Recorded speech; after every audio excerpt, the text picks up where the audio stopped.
नमस्कार दोस्तों, आप सभी लोगों का हार्दिक स्वागत, अभिनंदन और आभार। आज हम बात करने जा रहे हैं Ketu in 11th house. Ketu कुंडली में अगर एकादश भाव में हो तो ये क्या दर्शाता है, किस तरीके के रिजल्ट्स हो सकते हैं। देखिए, अगर एकादश भाव की बात की जाए और सिंपल लैंग्वेज में 11th हाउस को डिफाइन किया जाए तो this is the house of a wish fulfilment.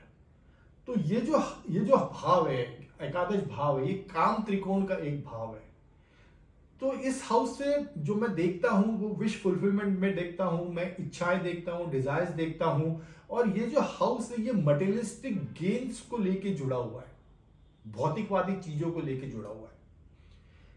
अगर सिंपल लैंग्वेज में 11th हाउस को डिस्क्राइब करें तो केतु ग्रह को अगर डिस्क्राइब करना है तो केतु ग्रह जस्ट ये जो 11th हाउस के धर्म गुण है या 11th हाउस की जो क्वालिटीज है या जो नेचर है उसके बिल्कुल अपोजिट है केतु ग्रह। केतु ग्रह वैराग्य का कारक है, मोक्ष का कारक है।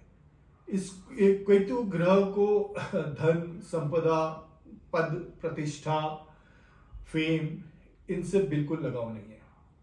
केतु ग्रह एक मोक्ष कारक, वैराग्य, इसको एकांतवास पसंद है। और ये केतु ग्रह का जो मैसेज है वो ये है कि ये जो सब दिख रहा है ये सब झूठा है, जो एक्चुअल सच्चाई है वो कुछ अलग ही है। और वो कुछ ये जो आपको जो सामने जो वर्ल्ड दिख रहा है या जो दुनिया दिख रही है ये सब मोह माया है। दिस इज केतु का ये मैसेज है। और जो एक्चुअल सच्चाई है वो कुछ अलग ही है। जो सोच दिख रहा है वो है नहीं, और जो नहीं है वो जो दिख नहीं रहा है वही अच्छी एक्चुअल सच्चाई है। That is Ketu. So Ketu in 11th house is a combination कि ये आपको अकूट संपदा भी दे सकता है और ये आपको दरिद्रता भी दे सकता है। दोनों पॉसिबिलिटीज है डिपेंडिंग अपॉन की केतु की पोजीशन क्या है। देखिए, केतु यहाँ पे स्ट्रगल देगा धन कमाने को लेके। केतु यहाँ पे आपकी कोई विश फुलफिलमेंट है या इच्छा है तो उसमें वो प्रॉब्लम्स क्रिएट करेगा।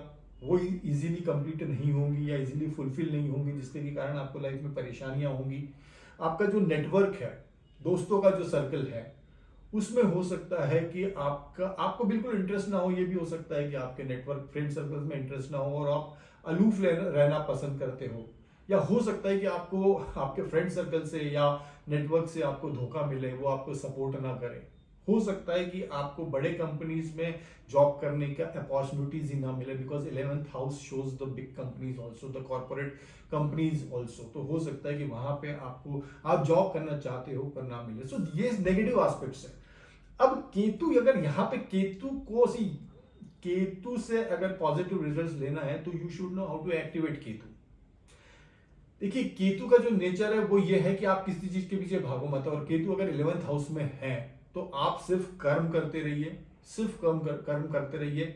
मन में इच्छाएं रखिए, कर्म करते रहिए, बट उस चीज के पीछे भागिए मत। अगर आपको कोई चीज जीवन में चाहिए और केतु वहां पे बैठा है उस हाउस में रिलेटेड, जिस भी हाउस में रिलेटेड है, जैसे कि हम अभी 11th हाउस की बात कर रहे हैं, तो विश फुलफिलमेंट है या आपको कोई धन संपदा चाहिए तो आप उसके पीछे भागिए मत। अगर आप जितना भागेंगे उतना केतु आपको नहीं देगा। सो 11th house Ketu, the message is कि आप उस चीज को लेट गो कर दो, उस चीज को जान दो, उसके पीछे पड़ो मत। और आप देखोगे कि ऑल ऑफ ए सडन वो चीज आपके पास आ गई, आपको पता भी नहीं चलेगा कि वो चीज आपके पास कैसे आ गई। बट हाँ, जितना भी आप उस चीज के पीछे भागोगे तो वो चीज आपसे दूर चली जाएगी। सो Ketu in 11th house is a tricky position. अब उसकी जितना पीछे, पहले तो वो चैलेंजेस क्रिएट करेगा, कोई भी चीजें ठीक से होने नहीं देगा अगर वो नेगेटिव इन्फ्लुएंस में है। बट यहां का केतु, जिस टाइम आप चीजें छोड़ दोगे, ईश्वर पे छोड़ दोगे कि उसकी मर्जी में मेरी मर्जी, उस दिन यहाँ का केतु एक्टिवेट होगा, यहाँ का केतु ऑपरेट करना शुरू करेगा और आपने जितना चाहा है उतना ही नहीं देगा, उससे कई गुना ज्यादा देगा। बिकॉज दिस इज केतु, और केतु जो भी काम करता है वो एक्सट्रीम्स पे करता है। So this is all about Ketu in 11th house. And if you have a Ketu in 11th house, इस तरह से आप केतु को एक्टिवेट करके देखिए, you will get a positive results. Thank you so much, wish you all the best, bye and take care.